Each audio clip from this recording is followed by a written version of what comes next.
રોજ સવાર પડે ખેડૂતભાઈ ખેતરે પહોંચે, પાક સામે જુએ અને બસ એક જ વિચાર આવે કે હવે આનું શું કરું? આ એક જ સવાલ છે જે દરેક ખેડૂતને મૂંઝવે છે, ખરું ને? ત્યાં તો કોઈક આવીને સીધી સલાહ આપે, ભાઈ આ દવા છાંટી દો. પછી તમે ડીલર પાસે પહોંચો તો એ કંઈક અલગ જ કહેશે, ના ભાઈ ના, આ ખાતર જ નાખો. એને પાડોશી ખેડૂત તો વળી એમના અનુભવની વાત માંડે, અરે યાર ગયે વર્ષે મેં તો આમ કરેલું.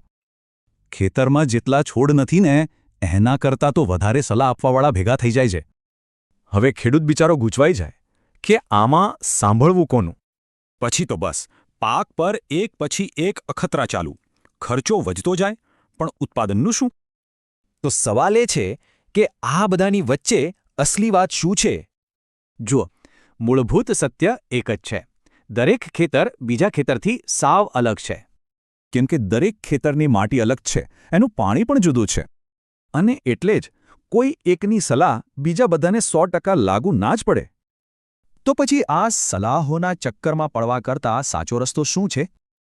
ચાલો 3 સરળ પગલાં સમજીએ. પહેલું, પોતાની જમીનને ઓળખો. બીજું, ગમે તેને નહીં પણ જમીનનો રિપોર્ટ બતાવીને જ પૂછો કે હવે શું કરાય. અને ત્રીજું, અને સૌથી અગત્યનું, બીજાનું જોઈને આંધળું અનુકરણ કરવાનું બંધ કરો. એક વાત ગાંઠ બાંધી લેજો, ખેતી અઘરી નથી, પણ ખોટી સલાહ એને અઘરી બનાવી દે છે.